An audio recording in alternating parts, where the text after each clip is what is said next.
1m50, 1m83, 90 kg, 1 mois et demi de traversée, c'est le défi que se propose de relever le 12 décembre prochain ces deux jeunes hommes. Alors, à ma droite, nous avons Nicolas Saint-Brice, le neveu de notre cher Gonzague. C'est d'ailleurs à cette occasion, Nicolas, que nous nous sommes rencontrés. Et nous avons à ma gauche Guillaume Barrage, le coéquipier de cette aventure folle. Alors, messieurs, heureux de vous approcher du départ ? Soulagé. On attend ça depuis presque 3 ans maintenant. Donc c'est une ligne de départ, c'est aussi une ligne d'arrivée pour nous, la préparation qui prend fin et enfin notre rêve qui va se réaliser. Alors ce rêve porte un nom. Quel est le nom de cette course que vous vous proposez de faire ? La course à laquelle on participe s'appelle le Talisker Whisky Atlantic Challenge. C'est une course qui existe depuis 20 ans et dans laquelle se participent cette année 28 bateaux de plusieurs horizons. Et nous sommes l'équipage français qui représentera notre pays durant cette course. Alors finalement, tous les deux, vous venez de vivre 2 ans de préparation intense, côte à côte, mais vous êtes rencontrés finalement qu'en 2011, je crois, à l'ESCP, et vous étiez déjà des champions d'aviron. Alors, on était des coéquipiers d'aviron, en effet. On a fait beaucoup de compétitions ensemble. On était, on va dire, en paire, en position 1 et 2, donc sur le 8, qui est le bateau, un peu le bateau roi en compétition d'aviron. Et on a passé de très belles années à s'entraîner, notamment une saison 2012, qui était mémorable, qui a été très difficile à cause de la météo et qui, je crois, nous a énormément soudés, parce qu'au-delà des performances sportives, on s'est surtout beaucoup amusé, on a beaucoup rigolé, et c'est ce qui fait aussi qu'on forme un duo qui carbure. Exactement, c'est ce qu'on va voir dans quelques jours. Alors effectivement, vous êtes très soudés, vous avez des activités professionnelles similaires puisque vous travaillez dans le e-commerce, n'est-ce pas ? Absolument. Donc Nicolas travaille pour Jumia, je travaille pour ma part pour Zalando en Allemagne, et tous les deux dans le e-commerce, sur des postes différents mais en e-commerce. Alors donc cette petite embarcation de 7 mètres va vous permettre de traverser l'Atlantique. Vous êtes soutenu par qui ? On est soutenu par plusieurs partenaires. Nous avons des partenaires qui sont des partenaires financiers qui nous ont aidés pour construire ce projet, pour financer toute la partie logistique, toute la partie technique. Nous avons aussi des partenaires techniques qui ont été très importants, fondamentaux sur le pôle de la Baule et du Pouliguen. On peut citer Zalando, on peut citer Expertelia, on peut citer Pradel Avocat, ESCP Europe qui nous soutient également. Donc on est très fiers de porter leurs couleurs Vitaline. Il faudrait lire la liste sur le Bien site. sûr, non, je t'en prie Guillaume. Non mais alors en revanche, ce qu'on peut dire, c'est que vous êtes soutenu, mais vous soutenez vous-même une très noble cause. Vous soutenez une association qu'on a eu le plaisir de rencontrer et qu'on va vous présenter ultérieurement, qui est l'association L'école à l'hôpital. Alors l'école à l'hôpital, c'est une vieille dame qui a bientôt 90 ans, en 2019. Et c'est une association qui permet chaque année à plus de 4500 enfants de bénéficier de cours particuliers au chevet. Ce sont des enseignants bénévoles, qui sont presque 500, qui chaque année se relaient et travaillent auprès des enfants qui peuvent être dans les hôpitaux qui peuvent être hospitalisés pour des périodes très courtes, hein, ça peut être 1 jour, 2 jours, pour des périodes longues, parfois des périodes plus régulières dans les cas de dialyse. Et notre ambition, c'est déjà de faire parler de l'association, donc c'est ce qu'on fait aujourd'hui, merci Agnès, et de lever des fonds pour elle, parce que c'est une association qui fonctionne sur le bénévolat, qui fonctionne grâce aux dons et grâce au soutien du public.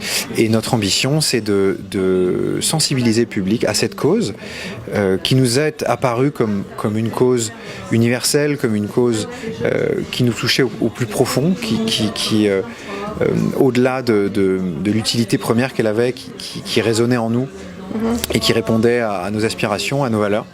Et donc voilà, nous sommes très fiers de porter leurs couleurs, de porter leur nom et d'appeler aux dons pour l'école à l'hôpital. Absolument, on va vous y aider de très près. On a eu donc l'occasion de rencontrer la présidente qui effectivement est une femme très impliquée et il est vrai qu'elle nous a expliqué ô combien pour les enfants l'école était le lieu de la vie sociale et qu'il s'agissait de maintenir justement ce lien et cette stimulation par l'éducation. Alors tous les deux, vous avez donc, je le disais, suivi un entraînement de fou. Ça fait 2 ans que vous vous levez, je crois, tous les matins à 6h et bien d'autres choses encore. Alors l'entraînement, il prend plusieurs formes. Une partie qui est évidente, c'est l'entraînement physique qui doit être régulier. Donc c'est de la musculation, c'est une nutrition très calculée qui va avec, mais d'une certaine façon, une fois que c'est rentré dans la routine, ça se passe assez bien. Ce qui a été très important à gérer, ça a été la logistique, la préparation technique, qui étaient des problématiques nouvelles, vraiment, à chaque fois nouvelles. C'est-à-dire qu'à chaque fois, on découvrait des nouvelles problématiques qu'il allait falloir explorer et sur des sujets sur lesquels on est monté, et donc des entraînements sur l'eau qui ont été fondamentaux. Et ça a été essentiel. Et puis le dernier volet, ça a été la préparation mentale. Donc gérer ensemble, on était déjà des coéquipiers, mais faire de nous une paire indissociable. D'accord. Alors justement, une paire indissociable et qui dort très peu, parce que je crois que vous allez fractionner vos nuits de 20 minutes en 20 minutes. Alors, non, on va fractionner nos nuits de 2 heures en 2 heures. Parce que donc, en fait, les nuits fonctionnent par une utilisation assez classique dite de quart, qu'on retrouve beaucoup en navigation. Donc ce sont des quarts de 2 heures qui permettent de ramer au coéquipier qui est sur le pont pendant que le coéquipier qui est dans la cabine dort. Donc 2 heures, ça permet de ramer et en fait de s'épuiser. Le corps, après 2 heures, on se rend compte qu'on a du mal à donner plus et à ramer de manière optimale. Et en même temps, les choses sont bien faites. Au bout de 2 heures, le corps est aussi reposé. Donc il y a un certain équilibre qui permet de continuer à ramer, de continuer à vasser en permanence.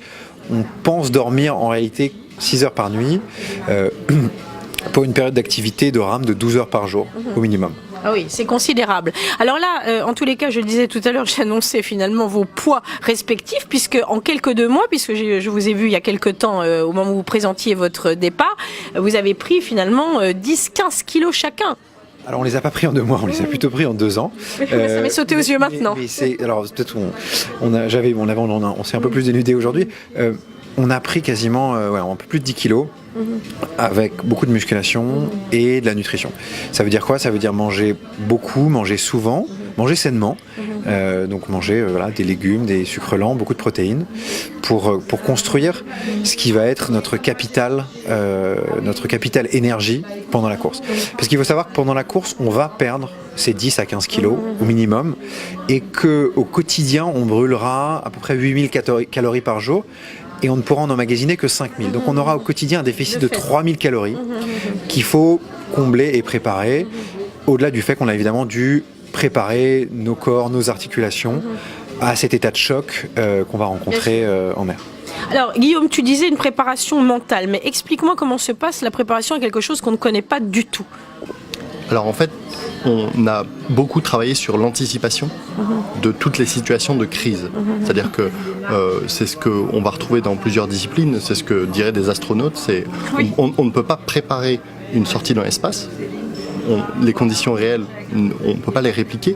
Par contre, ce qu'on peut faire, c'est faire tous les schémas de crise auxquels il va falloir faire face. Et donc, en fait, on a préparé ce plan, on a commencé à le préparer en ayant des formations sur les équipements, une formation sur la navigation, une formation sur les premiers secours. Bien sûr. Et tous ces éléments, ce sont des éléments que nous mettons, qu'on consolide en fait, pour anticiper sur les situations de crise. Et ensuite, c'est parler très ouvertement ensemble, anticiper les clashs, anticiper les situations de crise en fait dans une relation qui n'est pas technique, mais toute la partie un peu psychologique.